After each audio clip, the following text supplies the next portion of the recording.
Just ahead on American Black Journal, we've got a really great show for you in our continuing series on the Black Church in Detroit. This time, we're going to look at the wonderful diversity of denominations among Black churches. We'll talk about where they come from and how they differ. We'll also take a look at Detroit's significant role in the leadership of religious groups across the country and around the world. You don't want to miss this show. Stay where you are. American Black Journal starts right now. From Delta Faucets to Behr Paint, Masco Corporation is proud to deliver products that enhance the way consumers all over the world experience and enjoy their living spaces. Masco, serving Michigan communities since 1929. Support also provided by the Cynthia and Etzel Ford Fund for Journalism at Detroit Public TV. The DTE Foundation proudly supports 50 years of American Black Journal in covering African American history, culture, and politics. The DTE Foundation and American Black Journal, partners in presenting African American perspectives about our communities and in our world.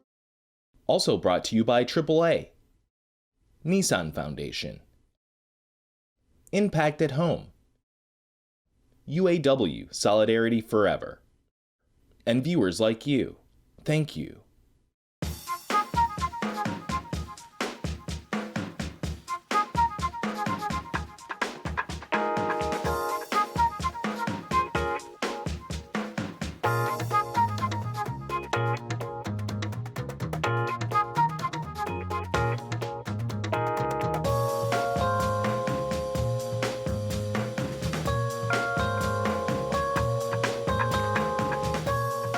Welcome to American Black Journal. I'm Stephen Henderson, and as always, I'm glad you've joined. We are continuing our year-long series that looks at the Black Church in Detroit, and that series is produced in partnership with the Ecumenical Theological Seminary and with the Charles H. Wright Museum of African American History. Today, we're looking at the historically African American denominations in the church. Because of religious preference, racial segregation, and other injustices, lots of separate denominations began to crop up in Black churches in the late 18th century. I sat down with Reverend Cindy Rudolph of Oak Grove AME Church and with Reverend Dr. Tony Henderson of the Ecumenical Theological Seminary to talk about the origins and beliefs of African American religious groups.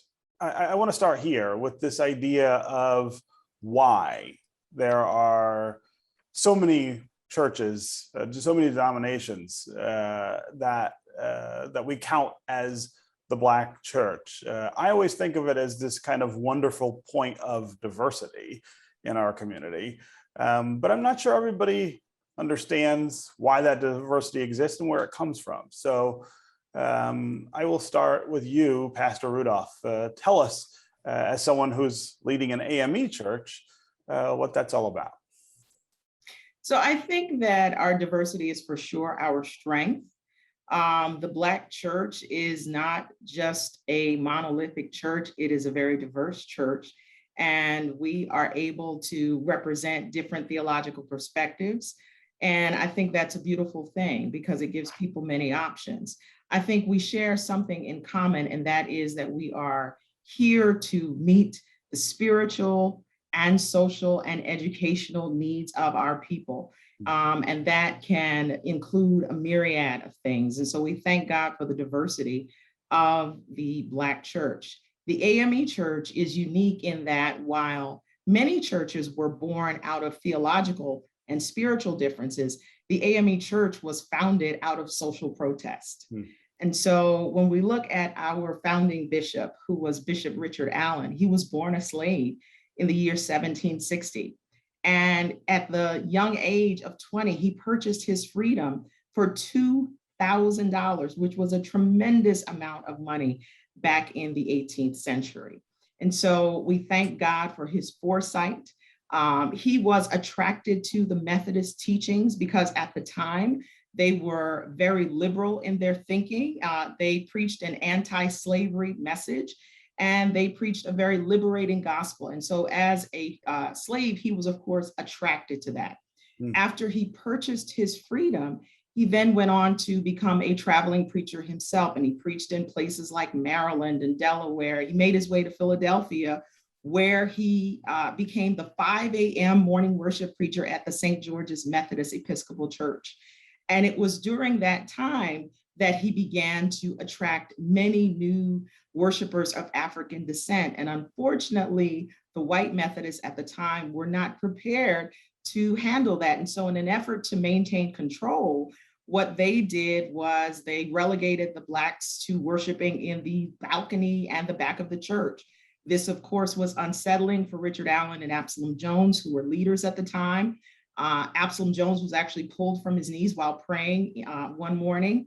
And that sort of galvanized the Black worshipers along with Richard Allen. And they led what is arguably the first act of organized civil disobedience on the part of free Africans in the United States when they walked out of St. George's Methodist Episcopal Church and started their own church. They were already operating as the Free African Society, which was a mutual aid society, which was designed to empower Black people, free Black people who were attempting to make their way at that time.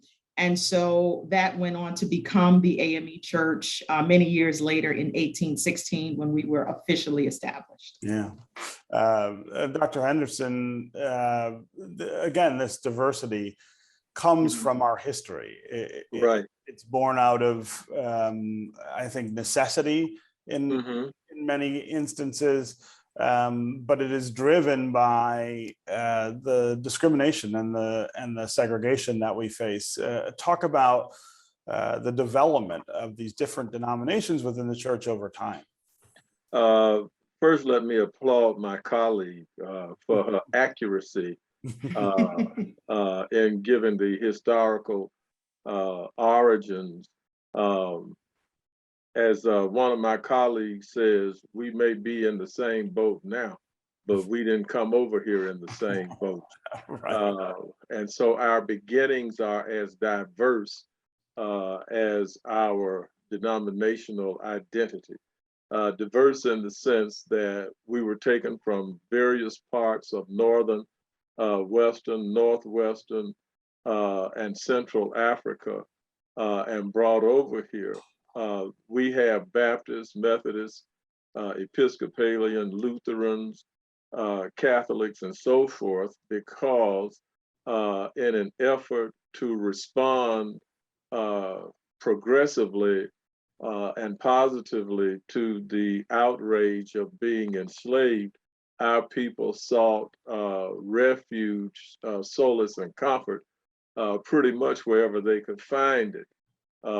And so some became Baptists, some became, depending on where they were. A lot of people do not know, and yet several do know, that Black Baptists started out, the ancestors of Black Baptists are African Muslim from Islam.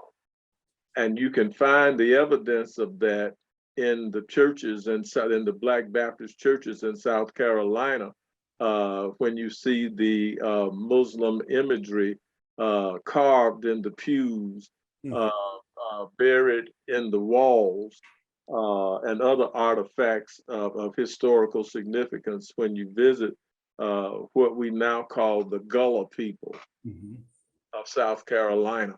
And so depending on where our folks were, how connected they were to the Underground Railroad, or how disconnected they may have been, as Reverend Rudolph has said, they connected to the cry and struggle for freedom and jumped on wherever they could, however they could. And as a result of that, we had Black people leaving white churches because they either couldn't be a part of the leadership and decision makers, or even if they had what were called good white folk, which means they didn't beat them as much, they didn't discriminate and slaughter them and kill them as much or as gruesomely as some of their neighbors did.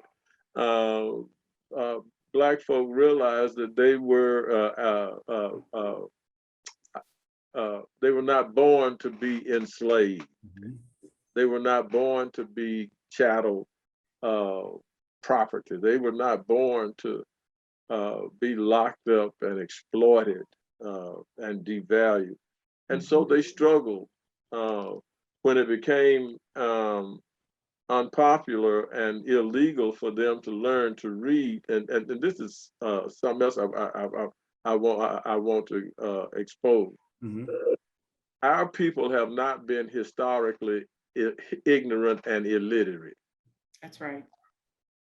When you bring persons who speak Igbo, Mhm. French, Kiswahili, Spanish, Portuguese, and a Akan, and a whole host of other indigenous African languages together, and you take the mama and put her on one plantation, you take the children, put them somewhere else, you either kill the father or farm him out to somewhere else, and you put them with folks that are not of the same tribe and culture, Mhm. you make it impossible for them to read, to communicate, to Yeah. thrive. Yeah. And that's done intentionally. That's it, exactly. That was done intentionally in an effort to destroy us. Where we find our strength is that in spite of all of the segregation, the discrimination, the dehumanization, and devaluing, Mhm. God enabled our people in a sort of self-teaching type way through divine revelation to survive Mhm. and to thrive. Yeah. Yes. And to create our own spaces. Pastor Rudolph, talk about how that history casts forward into your church today. I mean, your church is different from a Baptist church that's Black, or a Methodist church that is Black, in the sense that your church was started as a way of giving African Americans a space to participate in religious belief and celebration. So how does that history of liberation and the push toward liberation sort of play out today in the AME Church? So I think that we are all called to preach and to live out social justice, not just for Black people, but for all people. We want to see equity and inclusion. And so as Oak Grove, we are committed to outreach. I don't know that there's a sermon that I preach that doesn't have some element of social gospel in it. We need to be able to preach a liberating word that always pushes people to strive for more and to recognize that we need to be who God designed us to be, which means that we need to level the playing field, which means that we need to be on equal footing as everyone else. And so whether it's environmental justice that we're fighting for, whether we are fighting for better education or more opportunities or whatever it may be, we always want to emphasize that we as a people are entitled to our rights. And so we want to push that always. And we want to be the church that preaches a liberating gospel, but the church who also lives that gospel. And so we believe in outreach. We believe in empowering our people. We believe in being where the people are and meeting the needs of the people. And that goes right back to our history as the AME Church, because we are founded to meet those needs, not just spiritual, but social, educational, environmental, all of those things. We're called to meet those needs, to speak to those needs, yes, but also to meet those needs. That's right. Dr. Henderson, talk about how the things that Pastor Rudolph is talking about are common across Black churches, whether they're AME or Baptist. I hear that same message, I feel like, from pastors, no matter what the denomination is, when they are leading a Black church. That's absolutely true. Basically, we have two archetype generalized categories of churches. One is congregational, therefore that they abide by a covenant agreement. The other one is Episcopal, which means they are governed by creeds, and we call those creedal churches. We have a new hybrid in the 21st century, where some churches that are covenantal are also creedal, in that they have no difference faith-wise in what the apostles' creeds and other creeds lift up. They just lift them up in a different, in a way that is different from those who are in covenant. Your Baptist church doesn't have to have a bishop's approval, even though we now see this new phenomenon of Baptist bishops. They all want the same thing: decent, affordable housing, clean water, clean air, safe environment. They want good jobs, health insurance, life insurance, vacation benefit. They want fair politics, where if I vote for you to be the mayor, Stephen, I don't need a bunch of folks coming behind me say, well, I know Stephen won, but we don't want him. We're gonna put Bozo in and let Bozo be the mayor. No, all of them want the same thing. We're in the same room. We just come in through different doors. And that's why we have no problem being part of ecumenical groups. That's why we have no problem being a part of interdenominational groups. That's why we don't have a problem being in integrated racially and economic and political integrated groups that are real, authentic, and that are working for us as opposed to working against us. That's why we can be a part of round tables that include Jews, Muslims, Christians, Sikhs, and others, because we have discovered through our collaboration that everybody really wants the same thing. So Detroit has this really long list of pastors who have risen to international and national leadership within their denominations. And there is a really bright light among that group. Bishop Charles Ellis III of Greater Grace Temple. He's the former presiding bishop of the Pentecostal Assemblies of the World. Bridge Detroit's Orlando Bailey spoke with Bishop Ellis about Detroit's influential role in the African-American religious community. Tell us how a Bishop Charles Ellis from the city of Detroit works his way up to becoming presiding bishop of one of the largest Pentecostal fellowships in the world. Well, I thank God for being a church baby, a pew baby, we call them. You know, I was born in the church, and that's all I've known all my life. And I'm blessed to be a third generation Pentecostal pastor as well as preacher, my grandfather, my father, and myself. And we've probably been a part of the Pentecostal Assemblies of the World, probably from the late 30s. My father was born in 1935. My grandfather founded a church that is still in existence in Chicago on 35th and Indiana Avenue on the south side of Chicago. And he founded that church in 1934. I believe a few years afterwards, maybe 5 years afterwards, I believe, he affiliated with the Pentecostal Assemblies of the World. So we've been in this organization for a long time. My father rose to the position of assistant presiding bishop. He was probably going to become the presiding bishop in 1998, but he made his transition in 1996. Now, my journey, you know, I've been with the youth group of the PAW, 1982, assistant treasurer, then treasurer 88, 82, then treasurer 88, then president of the youth auxiliary in 92, and then became an assistant treasurer of the parent body, sitting with the board of bishops in 1996. So my journey has, Bishop 99 at Cobo Hall.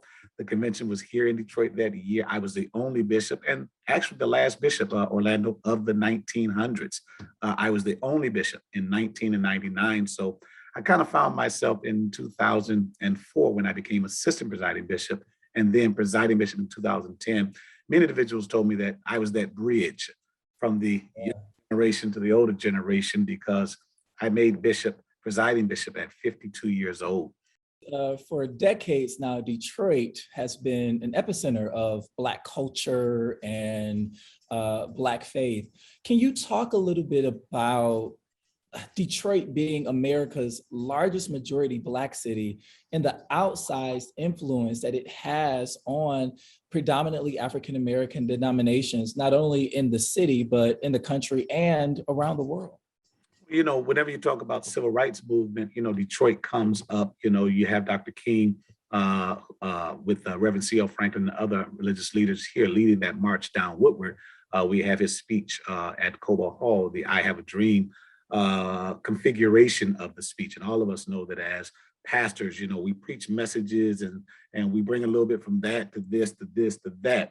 So there was a little bit of the I Have a Dream speech in that speech in 1963 at the march down Woodward, and that ended up at a rally there at Cobo Hall. But people don't realize that, when you talk about Detroit, you have a lot of religious leaders here who have risen to that plateau and that elevation of the highest office in many of the major mainstream African-American religious organizations. You talked about myself being the presiding bishop of the Pentecostal Assemblies of the World, which is the oldest apostolic organization in the modern world. We trace our roots right back, not just to Azusa Street, in California there, but all the way back to the day of Pentecost in the upper room.